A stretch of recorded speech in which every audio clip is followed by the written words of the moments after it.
YCP 5 ఏళ్ల పాలనలో తిరుమల కొండపై జరిగిన అవినీతి అక్రమాలపై విజిలెన్స్ విచారణ వేగవంతమైంది. టీటీడీ పరిధిలోని ప్రతి విభాగాన్ని తనిఖీ చేస్తున్న అధికారులు అక్కడి సిబ్బందిని విచారిస్తున్నారు. ఆర్థికపరమైన అంశాలపై గతంలో తీసుకున్న నిర్ణయాలు, నిధుల విడుదలపై ఆరా తీస్తున్నారు. ఉద్యోగుల నుంచి సేకరిస్తున్న సమాచారాన్ని క్రోడీకరించి వారి వాంగ్మూలాలను రికార్డ్ చేస్తున్నారు. 15 అంశాలపై ప్రత్యేకంగా దృష్టి సారించిన విజిలెన్స్ అధికారులు ముఖ్యమైన దస్త్రాలను స్వాధీనం చేసుకున్నట్లు తెలుస్తోంది.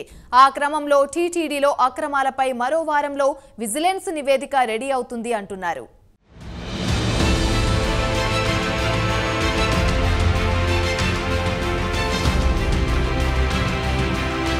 తిరుమలలో 5 ఏళ్ల పాటు వైసీపీ సాగించిన అడ్డగోలు దోపిడీపై కూటమి ప్రభుత్వం జూలైలోనే విజిలెన్స్ విచారణకు ఆదేశించింది.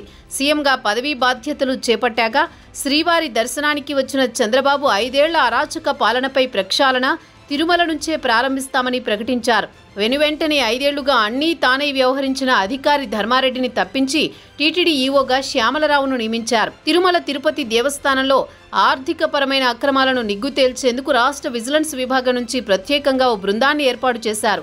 ఎస్పీ స్థాయి అధికారి కరీముల్లా షరీఫ్ నేతృత్వంలో వివిధ శాఖలకు చెందిన 40 మంది అధికారుల బృందం టీటీడీలో జరిగిన అక్రమాలపై విచారణ చేస్తోంది.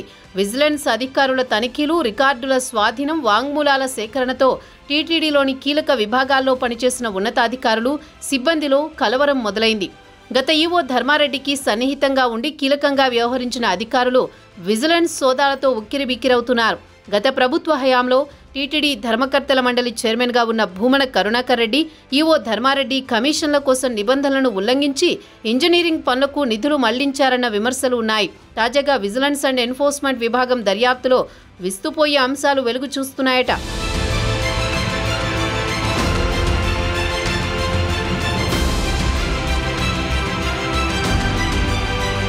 కల్తీ నెయ్యితో పాటు స్వామివారి ప్రసాదాల్లో జీడిపప్పు, యాలకులు, కిస్మిస్ వంటివన్నీ నాసిరకమే వాడారని, చాలా వస్తువుల కొనుగోళ్లలో గోల్మాల్ జరిగిందని వెల్లడైనట్టు సమాచారం. వైసీపీ పెద్దలు తమ బినామీలైన కాంట్రాక్టర్ల నుంచి వాటిని అధిక ధరలకు కొనేవారని తేలిందట.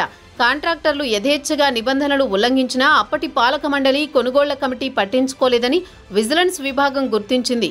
కాంట్రాక్టర్లు బస్తాల్లో కిందంతా నాసిరకం సరుకు నింపేసి పైపైన నాణ్యమైన సరుకులు పెట్టి పంపేవారట. నాణ్యమైన సరుకు నుంచే నమూనాలు తీసుకుని తిరుమలలో ల్యాబ్కు తీసుకువెళ్లి పరీక్షించి అంతా బాగున్నట్టు ధృవీకరించేవారని విజిలెన్స్ అధికారులు గుర్తించారు. ఆ మేరకు విజిలెన్స్ విభాగం వారం రోజుల్లో ప్రభుత్వానికి నివేదిక సమర్పించనుంది. వైసీపీ అధికారంలోకి వచ్చే నాటికే టీటీడీకి వివిధ సరుకులు సరఫరా చేస్తున్న కాంట్రాక్టర్లలో టీటీడీ బోర్డు పెద్దలకు గిట్టని వారిని వేధించి బయటకు పంపేసినట్టు దర్యాప్తులో తేలింది.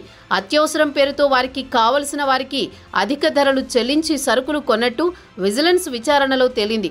సింగిల్ బిడ్ దాఖలై వేసిన వారు బయట వాళ్లైతే టెండర్ల రద్దు చేసేవారని, అదే కావలసిన వాళ్లు సింగిల్ బిడ్ దాఖలు చేసిన వారికి కాంట్రాక్టు కట్టబెట్టేవారని విజిలెన్స్ దర్యాప్తులో వెల్లడైంది. జీడిపప్పు కొనుగోళ్లలోనూ పెద్ద ఎత్తున అక్రమాలు జరిగాయని, పురుగులు పట్టిన నాసిరకం జీడిపప్పును కాంట్రాక్టర్లు సరఫరా చేశారని విజిలెన్స్ అధికారులు గుర్తించినట్టు సమాచారం.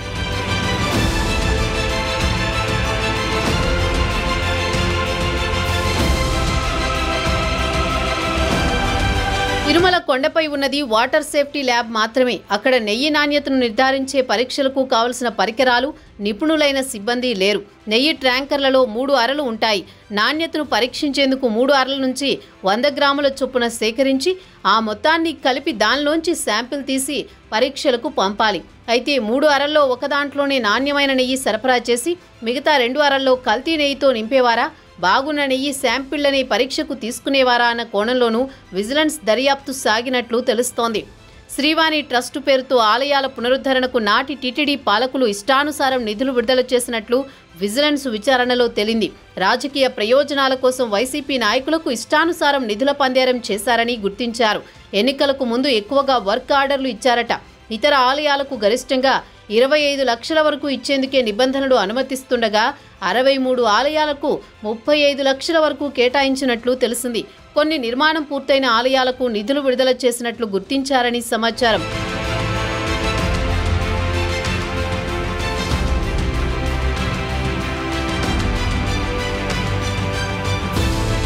కొండపై కాటేజీ నిర్మాణాల్లో జరిగిన అక్రమాలకు సంబంధించి విజిలెన్స్ పకడ్బందీ సాక్ష్యాలు సేకరించిందట.